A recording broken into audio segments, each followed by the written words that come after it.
Okay, this needs to be addressed.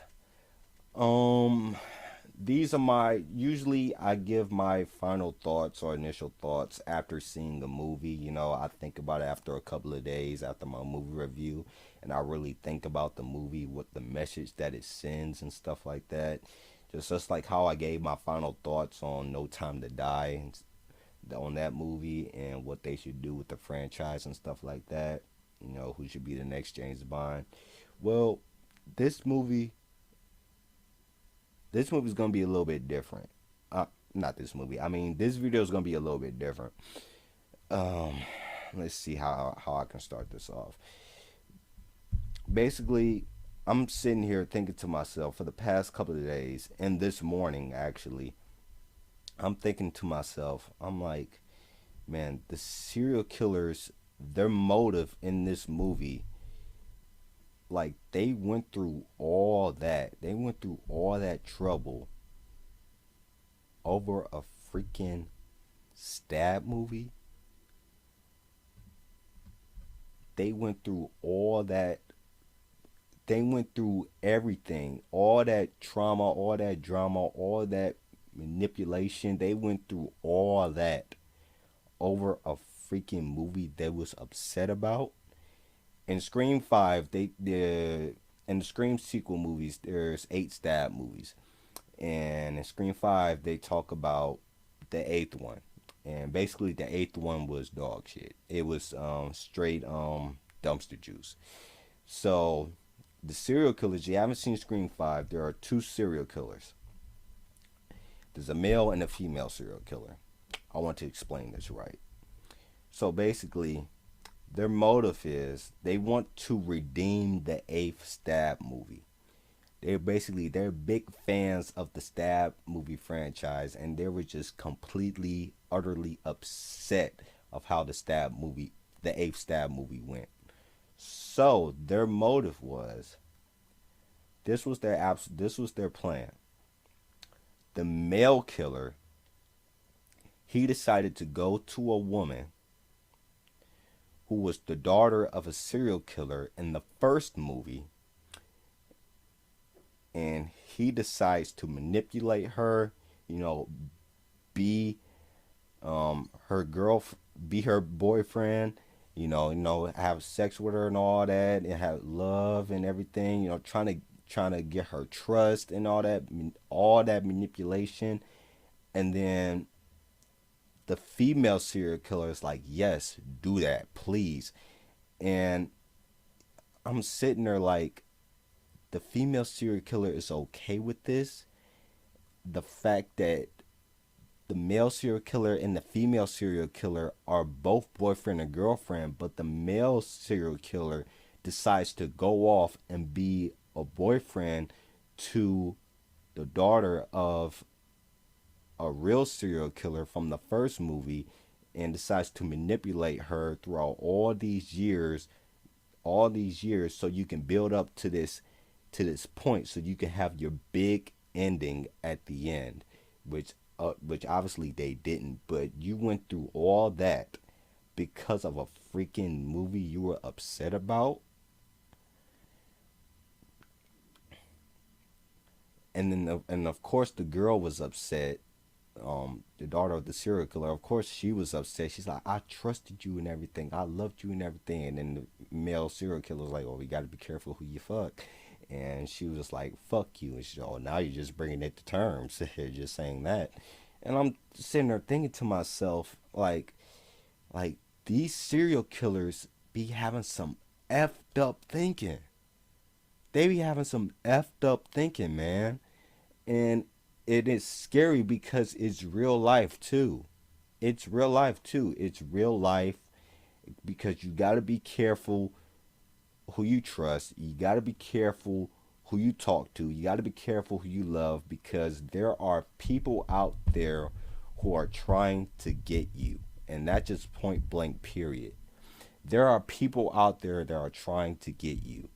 And it's not just the devil and and demons and stuff like that. They're trying to get you as well. These it's just these serial killers, they be having some effed up thinking. Like, it's just there. You gotta be careful who you trust, who you talk to, who you love, because there are people out there who are trying to get you. And yes, I'm talking about friends, family, strangers. Like, you got to be careful who you talk to, who you love, who you trust, because it can be your own friends and family who's out trying to get you. And that's real life. And that's what this movie pinpoints. You got to be careful who you trust, who you talk to, and who you love, because there are people out there who are trying to get you. You can be, it don't matter how much money you got or what you got, or it don't matter who you are.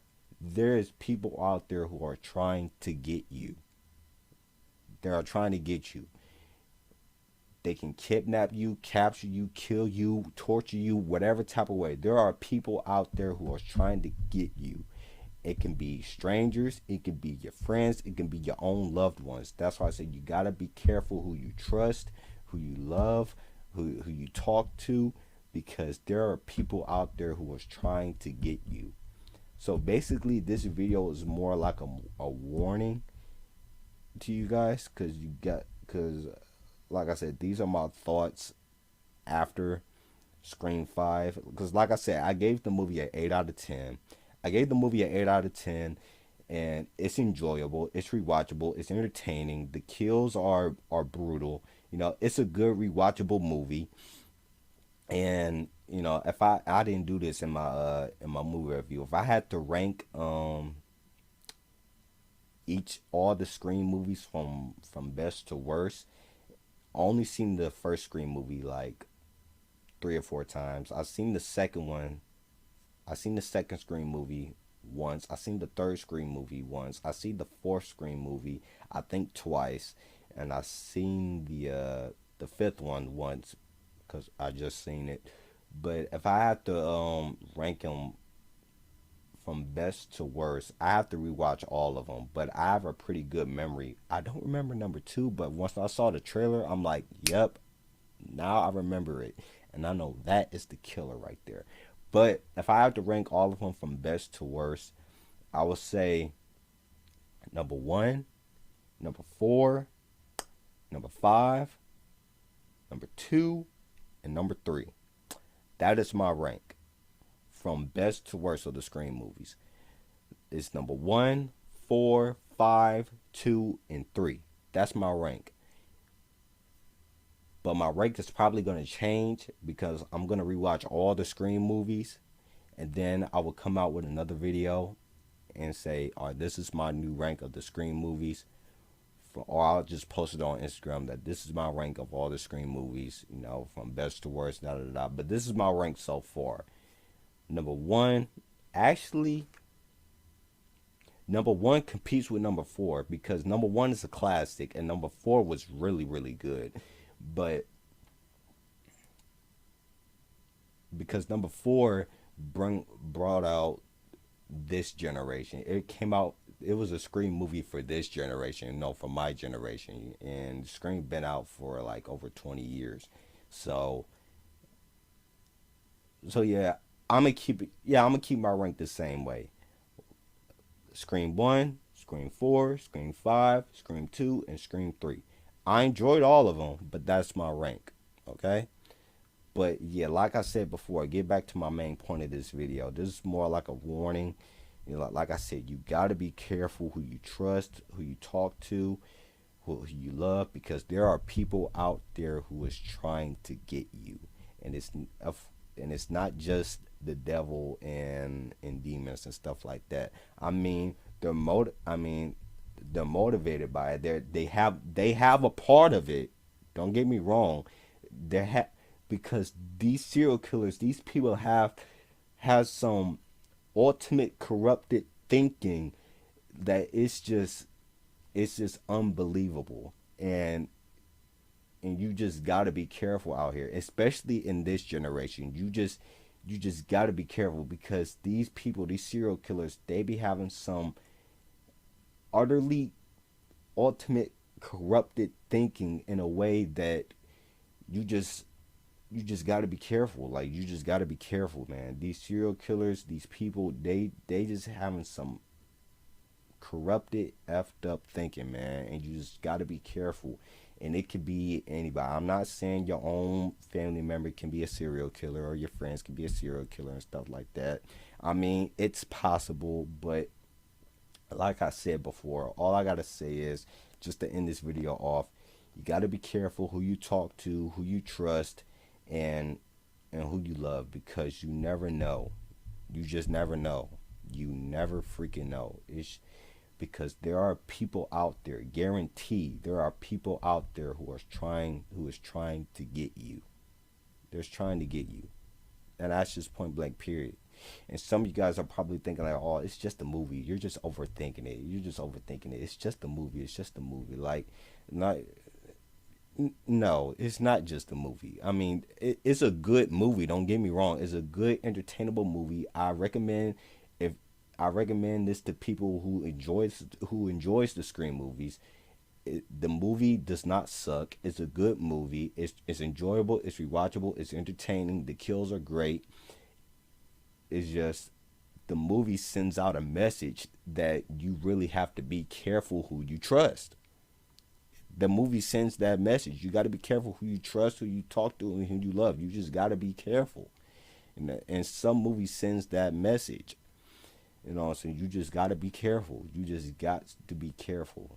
So yeah, that's all I have to say, just to end this video off. You know, like I said, you got to be careful who you talk to, who you trust, and who you love, because there are people out there, guaranteed, who is trying to get you. There are people out there, guaranteed, who is trying to get you. Okay? All right? Okay. Post comments down below. Let me know what you guys think of this video. Please leave a like, subscribe, and share. And stay tuned for The Prodigy, my book that's coming out in May, on Memorial Day of 2022. I'll see you guys next time. Stay safe. Picture with a few likes. Do I have your attention? I know it's at the midnight, but I just see you in my mentions.